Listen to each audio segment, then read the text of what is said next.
আমি আছি দীঘাতে আমাদের উপমাস কিচেন অ্যান্ড ক্যাটারারের পক্ষ থেকে মেশিন ইনস্টলেশন চলছে।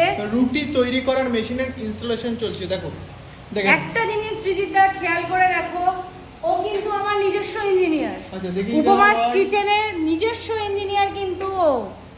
আমাদের এখনো পর্যন্ত এই মেশিনের জন্যেও কোম্পানির লোক এসে পৌঁছায়নি, কিন্তু আমার মানে কমিটমেন্টই হচ্ছে সব থেকে আগে। আমার ইঞ্জিনিয়ারকে দিয়ে আমি কিন্তু মেশিন ইনস্টল করাচ্ছি। যে বা যারা উপমাদের কাছ থেকে রুটি তৈরি করার মেশিন নিতে চাও, ঝটপট করে অর্ডার দিয়ে ফেলো। কোনো এইটুকু সার্ভিস বলতে পারি, সার্ভিস নিয়ে কোনো চিন্তা করতে হবে না। আর এটা আমার হচ্ছে নিজস্ব ডো কাটার ইঞ্জিনিয়ার মেশিন, দেখে নাও এই হচ্ছে ডো এখানে- কাটার মেশিন। আর আরেকটা জিনিস, অন্যান্য কোম্পানির সঙ্গে যদি তুলনা করেন, আমি বলবো গ্যারান্টি কোনো কোম্পানি দেবে না। আমার এই মেশিনটাতে আমি 2 বছরের গ্যারান্টি দিচ্ছি, 5 বছরের ওয়ারেন্টি দিচ্ছি। আমি কিন্তু এটা